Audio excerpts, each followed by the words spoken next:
नमस्कार शिक्षक साथियों, कैसे हैं आप? जैसा कि हमने डीएलएड टेस्ट सीरीज़ 1 को हम लोग ने देख लिया, पढ़ लिया। थोड़ा समय की कमी है, लेकिन हम लोग कोशिश कर रहे हैं कि हर रोज़ एक नया सेट तैयार करें, प्रैक्टिस करें, अपने कॉपी को नोटबुक बनाएं, जिससे प्रधान शिक्षक की जो परीक्षा है आगामी 25 जून को, उसमें हम लोग सफल हों, हमारे सभी शिक्षक साथी सफल हों। तो आइए समय की कमी को देखते हुए चलते हैं। जल्दी से जल्दी 75 प्रश्नों का सेट है, देखते हैं कहाँ तक संभव हो पाता है। तो आप लोग शिक्षक साथी भी चैनल को सब्सक्राइब करके हमारा सहयोग मनोबल बढ़ा सकते हैं। तो आइए चलते हैं प्रश्नों की तरफ।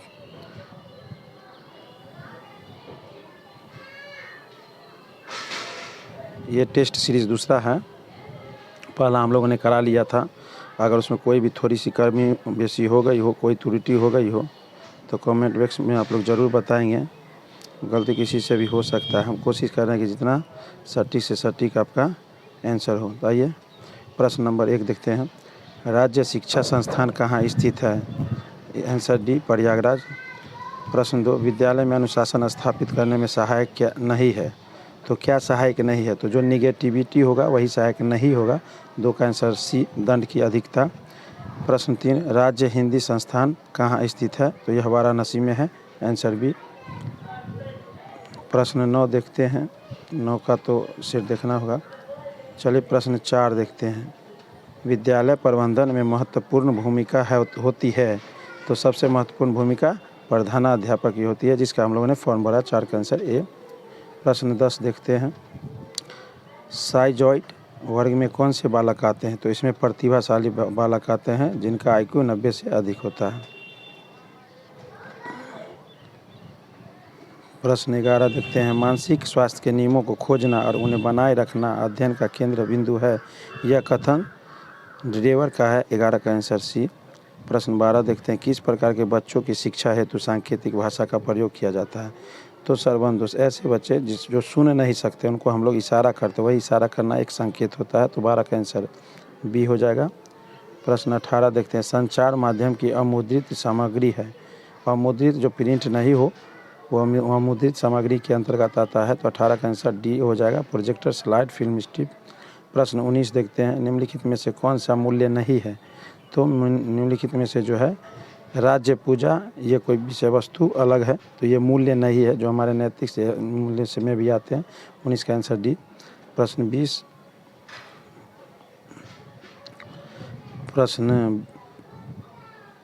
20 निम्नलिखित में से कौन सा उपयोगवादी मूल्य है? तो आर्थिक मूल्य जो उपयोगवादी है, जिससे कुछ हमको आर्थिक आमदनी होता है। 20 का आंसर ए। प्रश्न 13, बालक के कोषों एवं पेशियों के समय के साथ होने वाला परिवर्तन, जिसके कारण वह एक निश्चित समय पर कोई कार्य कर सकता है, वो परिपक्वता कहलाता है। क्योंकि शारीरिक परिवर्तन उनके मांसपेशियों में होता है और कुछ व्यवहार में परिवर्तन हो जाता है, कुछ नया सीखता है, वो परिपक्वता। तो 13 का आंसर ए हो जाएगा। प्रश्न 5 देखते हैं। शैक्षिक प्रबंधन का महत्वपूर्ण पक्ष है, तो उसका महत्वपूर्ण पक्ष है 5 का आंसर डी, अनुशासन।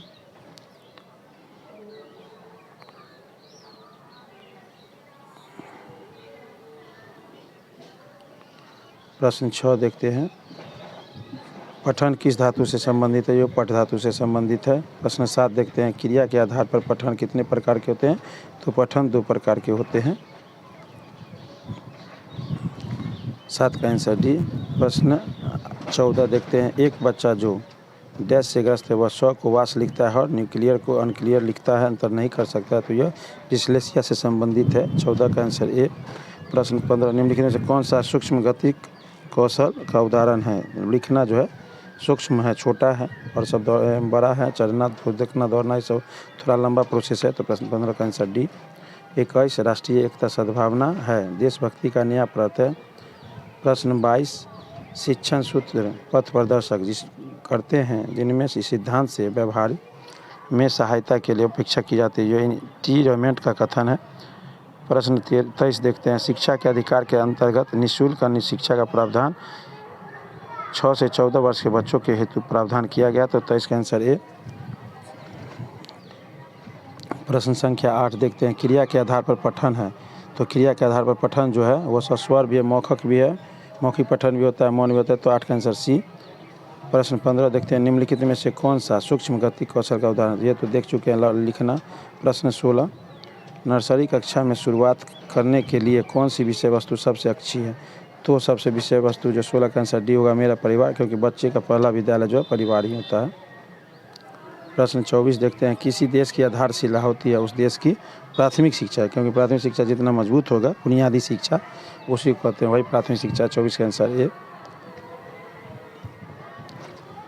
प्रश्न नंबर 25 देखते हैं, विश्लेषण से संश्लेषण सूत्र का प्रभावी प्रयोग निम्नलिखित विषय में किया जाता है, तो इतिहास के विषय में। इतिहास में किसी चीज़ की जानकारी तो उसको विस्तार से पढ़ा जाता है, तो 25 का आंसर ए। प्रश्न 34, शैक्षिक नवाचार के अंतर्गत आते हैं, इनके अंतर्गत जो है ये सभी आते हैं, 34 का आंसर डी। 43 नंबर प्रश्न, निर्देशन और परामर्श द्वारा बताया जा सकता है, 43 का आंसर सी, क्या करना है, क्या करने योग्य है। प्रश्न संख्या 26, भारत में प्रदूषण का एक कारण है जनसंख्या विस्फोट, 26 का आंसर सी। 35, जीवन में शांति के उपाय हैं, तो जीवन में शांति के ये 4 उपाय हैं, तो आंसर डी हो जाएगा। 44 नंबर प्रश्न, पूर्ण अथवा गहन श्रवण बाधित बच्चों का सुनने का डेसिबल स्तर होता है, तो 90 से 100 डेसिबल, तो 44 का आंसर डी। प्रदूषण का कारण है, तो प्रदूषण का कारण जो है उपरोक्त सभी है, वनोन्मूलन है, स्वचालित वाहन है, जनसंख्या वृद्धि है, 27 का डी।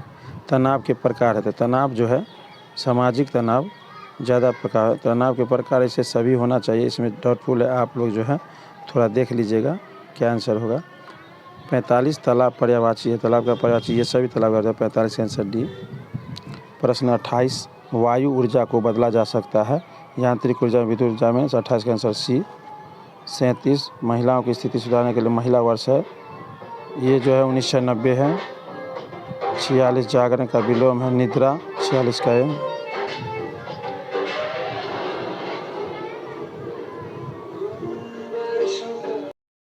साथियों, थोड़ा साउंड का कुछ प्रॉब्लम हो गया था, इसलिए मैंने पॉज कर दिया था, इसके लिए कोई परेशानी नहीं है। चलते हैं अगला प्रश्न पर। प्रश्न नंबर 29, भूमि का संरक्षण किस प्रकार किया जा सकता है, तो इसका संरक्षण जो है सभी के अनुसार किया जा सकता है, 29 का आंसर डी हो जाएगा। प्रश्न 38, जो बीमारी दूर के योग्य है उसे दूर करना हिंसा है, यह परिभाषा महात्मा गांधी ने दी थी, 38 का आंसर बी हो जाएगा। प्रश्न 47 देखते हैं, तिमिर का विलोम क्या होगा, 47 का आंसर ए हो जाएगा, ज्योति। प्रश्न 48, जो बहुत कठिनाई से मिलता है उसे दुर्लभ कहा जाता है, 48 का आंसर बी हो जाएगा। प्रश्न 39, योग्यतम की उत्तरजीविका का सिद्धांत किसने दिया था, तो ये दिया था डमविले ने, 39 का आंसर बी हो जाएगा। प्रश्न 49, वाइगेस्की के अनुसार बच्चे अपने साथी समूह के साथ सक्रिय सदस्य कब बनते हैं, तो किशोरावस्था में वो एक्टिव हो जाते हैं, तो 49 का आंसर डी हो जाएगा। प्रश्न 30 है, किसका कथन है कि मापन मूल्यांकन का वह भाग है जो प्रतिशत, मात्रा, अंक, मध्यमान और औसत के रूप में व्यक्त किया जाता है, तो यह कथन है वासले का, 30 का आंसर बी हो जाएगा। 31 देखते हैं, परिषदीय विद्यालयों में प्रथम सत्र परीक्षा कब होती है, तो यह जो है अगस्त में होती है, 31 का आंसर ए हो जाएगा। 40 है, लोक संचार माध्यम में, ये लोक संचार सभी कठपुतली, समाचार, पोस्टर, 40 का आंसर डी। 50 देखते हैं, कक्षा में एक प्रभावी शिक्षण अधिगम प्रक्रिया होती है जब शिक्षक बच्चों को ये ज्ञान को बढ़ाए जाने वाली नई संकल्पना के साथ जोड़ने में सहायता करता है, उसमें उद्देश्य निहित होता है शिक्षार्थी स्वायत्तता, शिक्षार्थी को फ्री किया जाता है, तो 50 का आंसर डी हो जाएगा। 32 प्रश्न देखते हैं, द्वितीय सत्र परीक्षा परिषदीय विद्यालय में कब निर्धारित किया गया, तो यह दिसंबर में होता है, 32 का भी। 41 प्रश्न देखते हैं, परामर्श से संबंधित जिले की विशेषज्ञ समिति का नेतृत्व करता है, तो 41 का आंसर ए, जिले का मुख्य चिकित्सा पदाधिकारी, जिसे सिविल सर्जन भी कहा जाता है। 33 देखते हैं, निदान का शब्द का प्रयोग किसके लिए लाया जाता है, तो मापन के लिए लाया जाता है, निदान मापन के लिए होता है, इसमें भी थोड़ा कन्फ्यूजन देख लेंगे आप लोग। प्रश्न संख्या 42, विद्यालय में ह्रास अवरोध की समस्या को रोकने के सहायक होता है निर्देशन एवं परामर्श, 42 का आंसर डी। 51, निर्देशन का प्रकार नहीं है लिखित निर्देशन, ये कोई प्रकार नहीं है, कौन सा बी। प्रश्न संख्या 52, शिक्षा प्रक्रिया में अनुकूलन की आवश्यकता नहीं होती है, ये प्रतिभाशाली बालिकों में वो अनुकरण नहीं करते हैं, वो सीख चुके होते हैं, वो तेज तर्राक होते हैं। तो 52 का आंसर सी। प्रश्न 59, बालकों को पूर्वजों से प्राप्त गुण को कहा जाता है आनुवंशिकता। 59 का ए। 68, मनुष्य के उच्चारण योग्य उपयोगी अवयव हैं। तो ये सभी जो है तो 68 का आंसर डी हो जाएगा। 60, बुद्धि के समूह कारक सिद्धांत का प्रतिपादन किसने किया था? तो ये वेबर ने किया था। 60 का आंसर बी। प्रश्न 69 देखते हैं, ध्वनि विज्ञान में अध्ययन किया था मानव के मुख से निकली हुई ध्वनि का। 69 का भी। प्रश्न 53, विकृत बालकों को बनाना चाहिए आत्मनिर्भर, जिनकी रचना जो है कोशिकाओं में थोड़ा भिन्न है, विकृत है। तो 53 का आंसर बी हो जाएगा, आत्मनिर्भर। प्रश्न नंबर 61 देखते हैं, व्यक्ति का संपूर्ण व्यवहार प्रतिमान जो उसकी समस्त विशेषताओं को व्यक्त करता है वो उसको क्या कहा जाता है? तो उसको व्यक्तित्व कहा जाता है। 61 का आंसर ए। प्रश्न 70, ओष्ठाकृति के आधार पर स्वर होते हैं। तो स्वर दोनों प्रकार के होते हैं। तो 70 का आंसर सी। प्रश्न 54, वर्तमान में निःशक्त बच्चों की शिक्षा को क्या कहा जाता है? तो समावेशी शिक्षा के अंतर्गत सभी शिक्षा आ जाता है। 54 का आंसर सी हो जाएगा। प्रश्न 62, वर्णों के सार्थक समूह को शब्द कहते हैं। 62 का आंसर ए। 63, अ ई उ री स्वर प्रकार है। तो ये हस्वर का प्रकार है। 63 का आंसर सी। 71 नंबर प्रश्न, टीएटी व्यक्तित्व परीक्षण का निर्माण किसने किया था? तो 71 का आंसर डी हो जाएगा, मॉर्गन एवं मरे। प्रश्न संख्या 55, बाधितों के लिए संप्रेषक तकनीक है। तो ये सभी जो है संप्रेषक तकनीक है, सांकेतिक भाषा वगैरह। 55 का आंसर डी। प्रश्न 64, इस विराम चिन्ह को हम लोग पूर्ण विराम कहते हैं। 64 का सी। प्रश्न 72, सीएटी परीक्षण किस आयु के बच्चों का व्यक्तित्व निर्माण मूल्यांकन हेतु उपयुक्त है? तो वर्ष 3 से 11 वर्ष के लिए। 72 का आंसर बी। 72 का आंसर बी। उसके बाद देखते हैं प्रश्न संख्या 56, आर्थिक रूप से पिछड़े बच्चों की बुद्धि लब्धि है 85 से कम, जिसकी बुद्धि लब्धि 90-50 अंक है, वो पिछड़े बच्चे की श्रेणी में आते हैं। 56 का आंसर है। प्रश्न संख्या 57, पदों के योग में पदों की संख्या से भाग देने पर जो प्राप्त होता है वो कहलाता है माध्य। 57 का आंसर डी। बाल विकास कितनी अवस्थाओं में किया जाता है अध्ययन? तो ये मूल रूप से 3 है, लेकिन इसे हम लोग 4 अवस्था भी जोड़ सकते हैं, शैशवावस्था, बाल्यावस्था, किशोरावस्था, प्रौढ़ावस्था। लेकिन यहाँ हम लोग 3 अवस्था मान रहे हैं, लेकिन जो सही हो आप लोग देख लीजिएगा। 58 का आंसर बी। प्रश्न संख्या 65, अतिवृष्टि का विलोम क्या होता है? तो सभी जानते हैं अनावृष्टि। 65 का बी। 66, य और लव क्या है? तो ये अंतस्थ व्यंजन है। और 66 का सी। 67, हिंदी में स्वर होते हैं 11 और से लेके ए आई की संख्या। तो हिंदी में तो 67 में आंसर बी हो जाएगा। प्रश्न 73, संवेग का प्रकार कौन नहीं है? तो क्रोध, भय, प्रेम जो है संवेग का ध्यान अलग चीज़ है, तो वो संज्ञानात्मक है। 73 का आंसर सी हो जाएगा। प्रतिभाशाली बालक की बुद्धि लब्धि होती है तो 140 से अधिक है, लेकिन हम लोग 120 से भी अधिक मान सकते हैं कि वो प्रतिभाशाली बच्चे हैं। 74 का आंसर सी। 75, बालकों में संज्ञानात्मक विकास के अंतर्गत जीन पियाजे ने कितनी प्रक्रियाओं का वर्णन? तो उन्होंने 4 प्रक्रियाओं का वर्णन किया था। 0 से 2 वर्ष संवेदीगामक, 2 से 4 वर्ष मूल संख्या, तो 4 प्रकार के दिए थे, तो इसका आंसर 4 हो जाएगा। तो ये हमारा DLED सेट 2 आज हो चुका है। किसी तरह थोड़ी सी साउंड में परेशानी हुई है, उसके लिए भी मुझे खेद है। मैं प्रयास कर रहा हूँ, मैं अभी आउट ऑफ स्टेशन हूँ।